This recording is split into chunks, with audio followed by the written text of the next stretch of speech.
মাননীয় স্পিকার, যদি আমি এই সংবিধান মানি তাহলে এই অন্তর্বর্তীকালীন সরকারের বৈধতা প্রশ্নবিদ্ধ হয়। মাননীয় স্পিকার, যদি এই সংবিধানকে আমি ধারণ করতে চাই, মেনে চলতে চাই, সেদিন 64 বিধি অনুযায়ী অ্যাটর্নি জেনারেল নিয়োগ দেওয়া হয়েছিল 6 আগস্ট।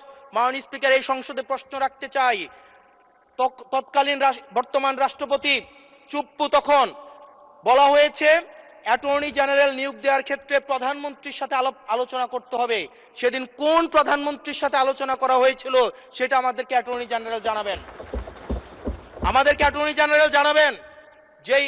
যেই হিয়ারিংটা হয়েছিল এই হিয়ারিংয়ে উনি উপস্থিত ছিলেন কিনা, তখনকার সময় যিনি প্রধান বিচারপতি ছিলেন ওবায়দুল হক, তিনি তখন কোথায় ছিলেন, সেই রায়ের কপিটা আমরা দেখতে চাই। মাননীয় স্পিকার, আপনি যখন বেগম জিয়াকে 6 আগস্ট সর্বপ্রথম ছাত্র জনতা যখন সিদ্ধান্ত নিয়েছিল আর এক মুহূর্ত বেগম জিয়াকে কারাগারে থাকতে দিবে না, বেগম জিয়াকে রাষ্ট্রপতির আদেশের মধ্য দিয়ে বেগম জিয়াকে সেদিনই কারাগার থেকে যেই জুলুমের মধ্যে রাখা হয়েছিল সেটা থেকে ছাত্র জনতার রায়ের মধ্য দিয়ে সেখান থেকে বের করে আনা হয়েছিল। মাননীয় স্পিকার, যদি এই সংবিধানকে বাইবেল ধরে নেই, এই সংবিধানকে যদি গসপেল ধরে নেই, এই গসপেলের পুরোহিত অনুযায়ী যেভাবে ভ্যাটিকান সিটি চলে সেটা যদি আমরা ধরে নেই, তাহলে মাননীয় স্পিকার সেদিন বেগম জিয়া জেল থেকে বের হতে পারেন না। মাননীয় স্পিকার, সেদিন বেগম জিয়া জেল থেকে বের হয়েছিল অভ্যুত্থানের জনরায়ের ভিত্তিতে। মাননীয়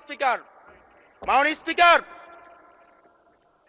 আপনারা বলছেন আপনারা ঠিক সেই জায়গায় আপনারা সংবিধানকে আপনারা মানছেন যেই জায়গায় সংবিধান থেকে আপনারা বেনিফিটেড হবেন। মাননীয় স্পিকার, গ্রামের ভাষায় কথা আছে, বলতে চাই না, যে গাং পার হইলে মাঝি কোন দুলা ভাই। ছাত্ররা, আপনাদের নেতা কর্মীরা গত 17 বছর ধান খেতে ঘুমাইতে হয়েছে,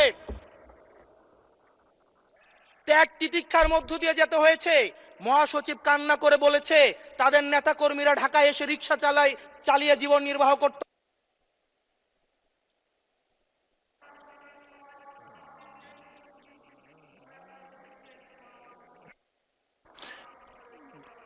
এক মিনিট বলেন।